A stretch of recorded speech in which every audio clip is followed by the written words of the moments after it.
Alors, hello! Bienvenue sur Élevage Passion Profonde, votre chaîne de partage d'idées et astuces de réussite en élevage. Je suis Zéphirin Romain, technicien en élevage des monos et polygastriques, et c'est un réel plaisir de vous retrouver dans cette nouvelle vidéo.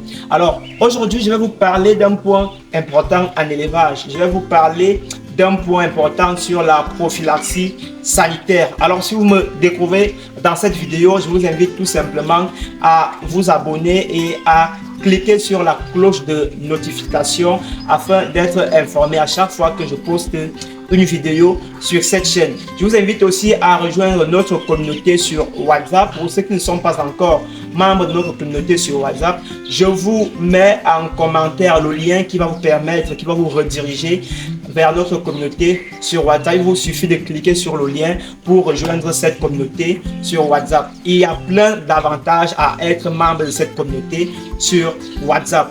Alors, aujourd'hui, nous allons parler d'un point important sur la prophylaxie sanitaire. Il faut déjà noter qu'en élevage, que ce soit en élevage de porc, de volaille ou peu importe le type d'élevage, nous avons deux types de prophylaxie.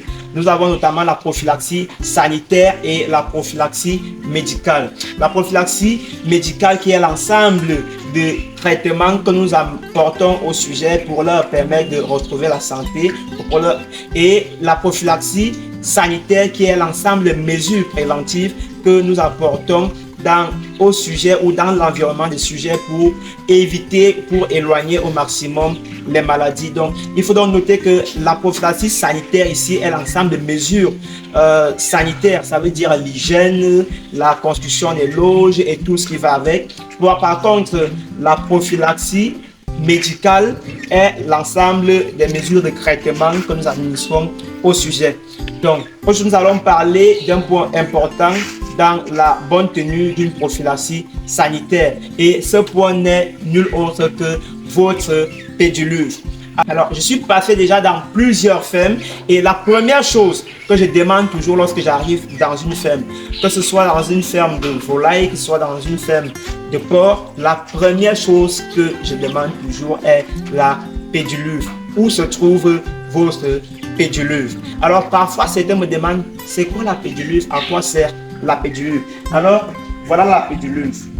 Voilà la pédiluve de ma ferme. La pédiluve est cet espace dans lequel vous devez mettre votre pied avant d'accéder à la ferme.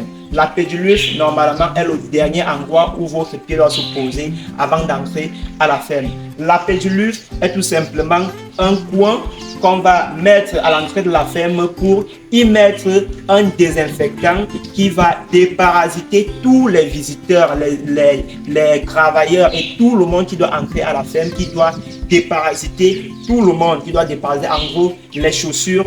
Pourquoi la pédiluve doit être disposée principalement à l'entrée de la ferme, de telle sorte que lorsque vous voulez entrer à la ferme, la dernière chose que vous devez faire, c'est de tremper vos pieds, comme je viens de tremper les miens là, et ensuite d'entrer à la ferme directement. Et en élevage, nous avons plusieurs types de pédiluves. Nous avons des pédiluves pour les pieds et nous avons aussi des rotiluves pour les véhicules. Là-bas, c'est pour les pneus des voitures, dont les voitures passent par là, se déparasitent avant d'accéder à la ferme. Mais ici, nous sommes ici au niveau de la pédiluve. Alors, comme je l'ai dit, elle permet donc de contenir cette substance désinfectante. La pédiluve est très indispensable, chers éleveurs.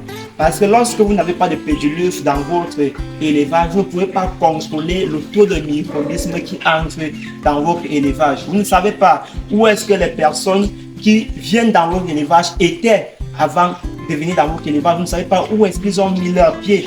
Donc, il est très important d'avoir cette pédiluve. Elle fait partie des mesures préventives. Comme je le dis toujours, en élevage, prévenir vaut mieux que guérir. Alors, si vous n'avez pas de pédiluve dans votre élevage, après cette vidéo, je vous invite, chers éleveurs, à vous munir d'une pédiluve. Si vous n'avez pas de dispositif capable d'avoir une pédiluve en béton, vous pouvez utiliser tout simplement un demi-bidon. Vous pouvez tout simplement prendre un bidon que vous allez couper en deux et là, vous le mettez directement à l'entrée et là, vous mettez votre substance désinfectante où toute personne qui entre à la ferme doit se déparasiter avant d'accéder à la ferme. Alors, comme vous l'avez donc compris, la pédulure donc permet de contenir le désinfectant qui déparasite les semelles des chaussures. Donc, alors qu'est-ce que nous mettons dans la pédulure et comment entretenir la pédulure? Chaque jour, la pédulure doit être nettoyée. Vous devez retirer l'eau qui a été là, qui s'est éjournée là.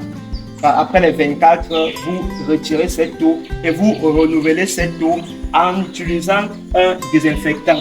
Là, c'est le désinfectant que moi j'utilise pour ma pédulure notamment. Celui que j'utilise, c'est un Virunet. Et vous pouvez lire là, c'est un désinfectant en cours, un virucide, bactéricide et fongicide à large spectre. Ça veut dire que chaque matin, les gars avec qui je travaille savent qu'ils doivent changer l'eau de la pédulure avant d'accéder à la ferme.